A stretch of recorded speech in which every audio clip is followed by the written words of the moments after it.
Hey guys, Jb Collectibles, Boris here, this time with one of my all-time favorites. It is indeed my favorite superhero, always has been, still is, and always will be. Deadpool is the second best, by the way. Superman! As you might already know, Superman was created by writer Jerry Siegel and artist Joe Shuster and first appeared in Action Comics #1, a comic book published on April 18th, 1938. A little bit of his background. Superman, my favorite superhero, was born on the planet Krypton and was given the name Kal-El at birth. As a baby, his parents sent him to Earth in a small spaceship moments before Krypton was destroyed in a natural cataclysm. His ship landed in the American countryside near the fictional town of Smallville. And he was found and adopted by farmers Jonathan and Martha Kent, who named him Clark Kent.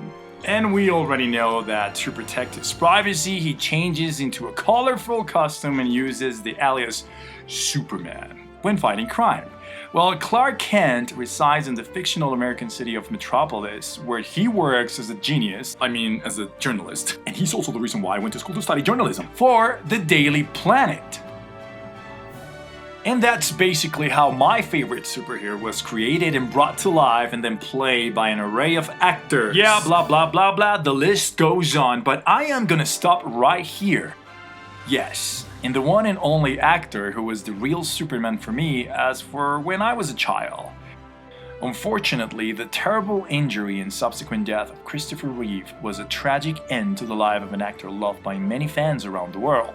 While he starred in almost 50 movies and television shows, he'll always be best remembered as my hero, Superman.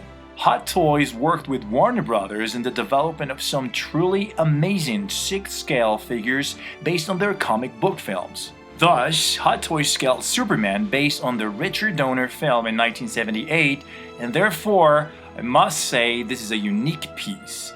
Because no matter how many future films versions we get of this character, many more coming soon, it's unlikely anyone will ever take Reeve's place as the iconic appearance. Sorry, but that's my view. Now let me remind you, this was one of Hottoys' most expensive figures back in 2011 when it was first released. Okay guys, as usual, let's cut to the chase, shall we? Easy, miss. I've got you. You've got me! Who's got you? Alright, packaging! Well, if you thought you'd seen awesome Hottoys packaging, well, think again. The box itself, as you can see here, is the classic Superman shield shape. It's made from a very heavy-duty cardboard, and to allow it to fit properly in a rectangular outer box, it was necessary to include a filler piece. This filler piece could have simply been a hunk of a brown cardboard, but that's not good enough for Hottoys. They decorated this piece in Fortress of Solitude graphics, and by giving it its own decoration, you can use it to support the box on the shelf. The inner trays are covered by a thin cardboard layer with the words "In memory of Christopher Reeve" simply printed front and center. It's a very classy touch if you ask me. Further adding to the nostalgia and emotion this figure is sure to engender. Sculpting. I suspect that only the most dedicated Hottoys basher is going to find any fault. But by looking at this figure in person, I can definitely say that I think it's one of their best sculpts. And it is definitely a great tribute to my hero. The care and dedication they put into making it the best they could really shines through, and you can see it. The hands are sculpted in different poses that work well with the use of Superman stances, and the fists at least seem slightly less oversized to me than usual. And maybe it's just my perception, but if so, I'm all for it. Paint! Okay guys, you don't have to be right in front of the figure as I am right now to realize that it's definitely, well detailed. Once again, Hottoys impresses with their final production paint operations. How they managed to get this kind of lifelike color and shading out of a production facility is beyond what you can expect. But it's definitely key to their success, I believe. Well, if you ask me. With the paintwork on a sculpt like this, it's less about accuracy and more about realism, I would say. While the sculpt has to be as accurate to the actor and their portrayal of the character as possible, it's just the basic skin tone, hair color, and eye color that needs to be right for the accuracy's sake with the paint. And I believe he's taking the paint to the next level of human-like perfection that sets Hottoys' work apart from almost everyone else. I mean, you don't have to be as close as I am to this figure to realize the amount of detail it has. So I'm gonna try to show you. I mean, look at the eyes. It's just unbelievable. Anyways, articulation. This true type body is a slightly new design with a beefed up torso that better matches Reeve's physique without going to the extreme with something like the body they developed for Schwarzenegger characters. All the joints are tight and sturdy, and I had very little trouble getting the poses I wanted. He had little trouble keeping them once I got him there as well. My only real concern here is the neck, which is tightly covered with the rubber skin. The fit between the head and the neck is quite tight as well, which means that moving the head in just about any direction risks damage to the rubber skin. Accessories. Well guys, there are 3 sets of hands. The fist he comes wearing in a package, plus a set of flat open palms and a set of relaxed open palms. All switch easily enough and don't seem as oversized as we usually see with Hottoys figures, well, at least with the fist. He also comes with a Fortress of Solitude theme diorama stand as well, which comes in multiple pieces as you can see here.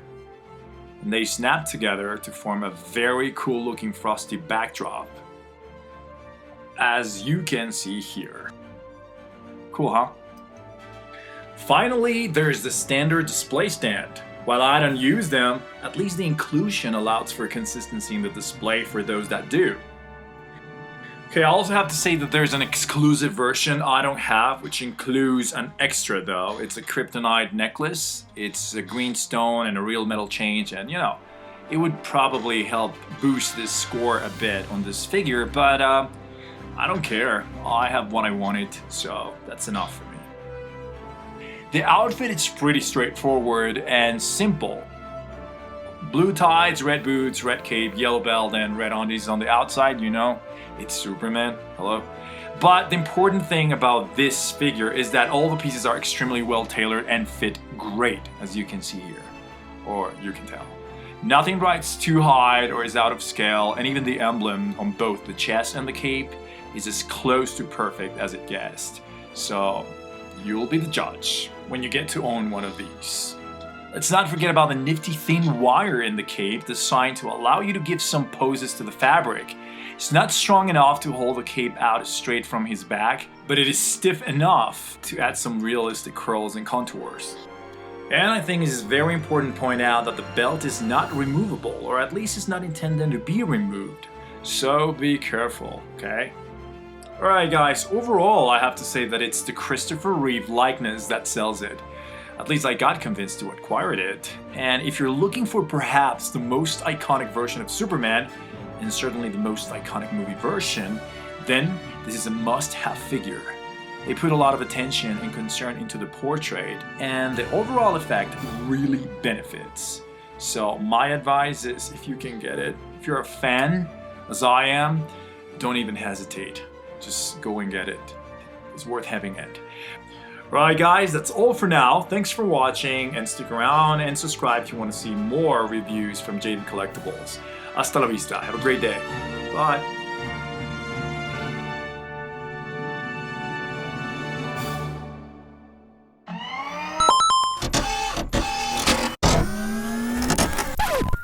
We're sorry, the number you have dialed is not in service at this time.